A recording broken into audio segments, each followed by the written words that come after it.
राधे राधे। राधा रानी की कृपा आप सब पर सदा बनी रहे। ओम नमो भगवते वासुदेवाय नमः। आज हम वैशाख मास का 17वां अध्याय सुनेंगे, तो चलिए हम अपना अध्याय शुरू करते हैं। मिथिलापति ने पूछा, ब्राह्मण, इस वैशाख मास में कौन कौन सी तिथियां पुण्यदायिनी हैं? श्रुति देव जी बोले, सूर्य के मेष राशि पर स्थित होने पर वैशाख मास में 30 तिथियां पुण्यदायिनी मानी गई है। एकादशी में किया हुआ पुण्य कोटि गुणा होता है।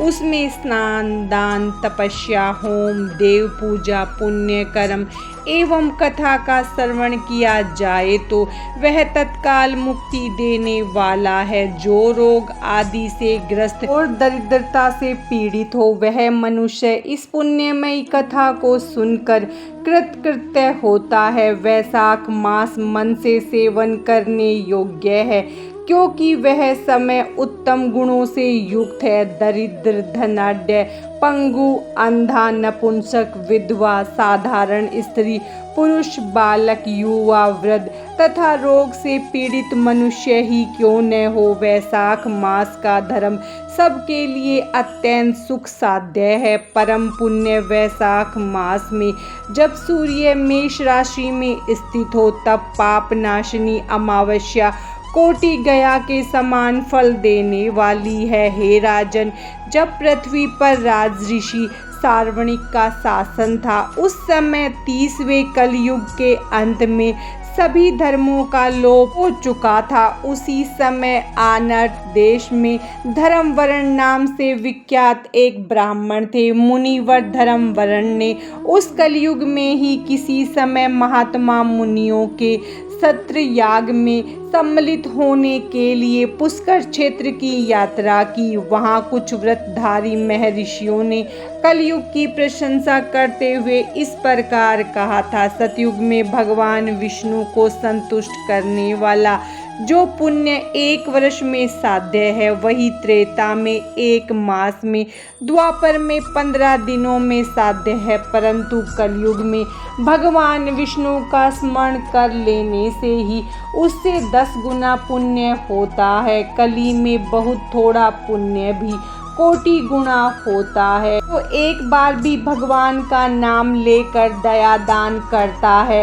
वह दुर्भिक्षक में अन्न देता है, वह निश्चय ही उद्रलोक में गमन करता है। यह सुनकर देव ऋषि नारद हंसते हुए उन्मत्त के समान नृत्य करने लगे। सभासदों ने पूछा, नारद जी, यह क्या बात है? तब बुद्धिमान नारद जी ने हंसते हुए उन सबको उत्तर दिया, आप लोगों का कथन सत्य है। इसमें संदेह नहीं है कि कलयुग में स्वल्प कर्म से ही महान पुण्य का साधन किया जाता है तथा कलेशों का नाश करने वाले भगवान के संस्मरण मात्र से ही प्रसन्न हो जाते हैं। तथापि मैं आप लोगों से यह कहता हूँ कि कलयुग में ये 2 बातें दुर्घट है। शिष्णेंद्रियों का निग्रह और जिह्वा को वश में रखना, ये दोनों कार्य जो सिद्ध कर ले वही नारायण स्वरूप है। अतः कलयुग में आपको यहाँ नहीं ठहरना चाहिए। नारद जी की यह बातें सुनकर उत्तम व्रत का पालन करने वाले महर्षि सहसा यज्ञ को समाप्त करके सुखपूर्वक चले गए। धर्मवरण ने भी वह बातें सुनकर भूलोक को त्याग देने का विचार किया। उन्होंने ब्रह्मचर्य व्रत धारण करके दंड और कमंडलू हाथ में लिया और जटा वक्लधारी होकर वे कलयुग के अनाचारी पुरुषों को देखने के लिए घर छोड़कर चल दिए। उनके मन में बड़ा विस्मय हो रहा था। उन्होंने देखा प्राय मनुष्य पापाचार में प्रवृत्त होकर बड़े भयंकर एवं दुष्ट हो गए। ब्राह्मण पाखंडी हो चले, शूद्र संन्यास धारण करते हैं, पत्नी अपने पति से द्वेष रखती है, शिष्य गुरु से वैर करता है, सेवक स्वामी के और पुत्र पिता के घात में लगा हुआ है। ब्राह्मण शूद्रवत और गौएं बकरियों के समान हो गई हैं। वेदों में गाथा की प्रधानता रह गई है। शुभ कर्म साधारण लौकिक कृत्यों के ही समान रह गए।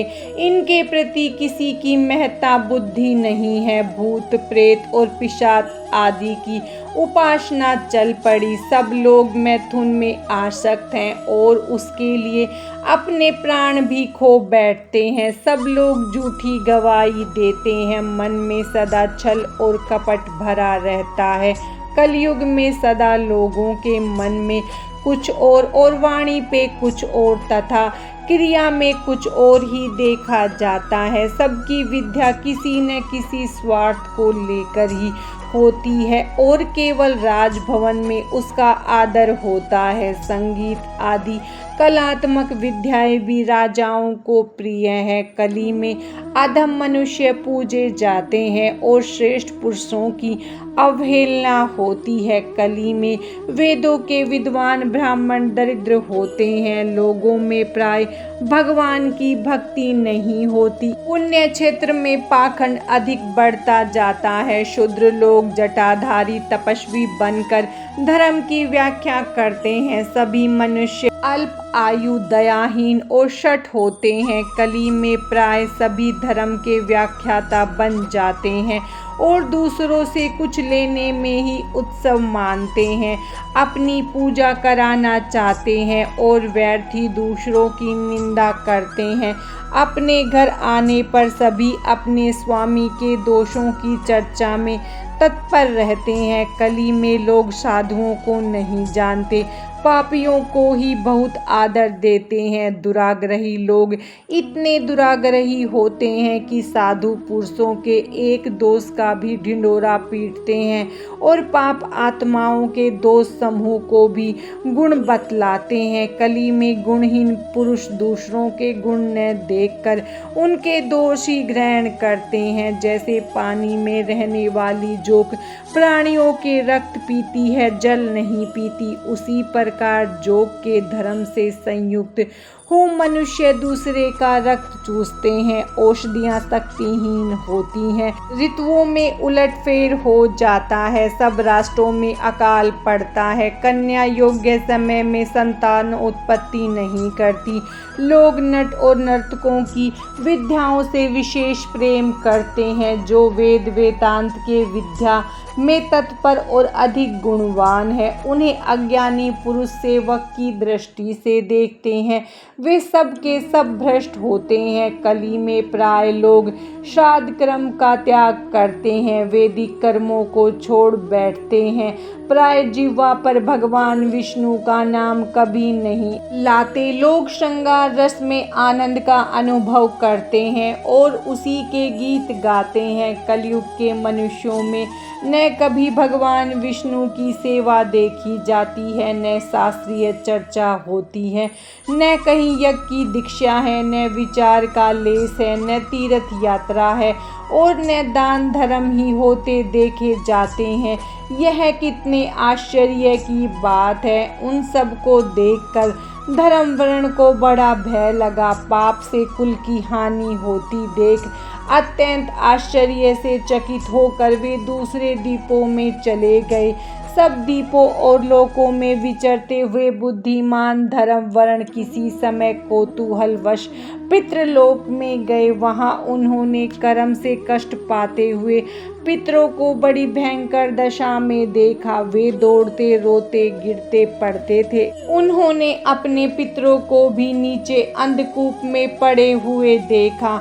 उनको देखकर आश्चर्यचकित हो दयालु धर्म वर्ण ने पूछा, आप लोग कौन हैं? किस दुस्तर कर्म के प्रभाव से इस अंधकूप में आप पड़े हुए हैं? वैशाख मास का 17वां अध्याय समाप्तम। भगवान श्री हरि विष्णु और माता लक्ष्मी की कृपा आप सब पर सदा बनी रहे। राधे राधे।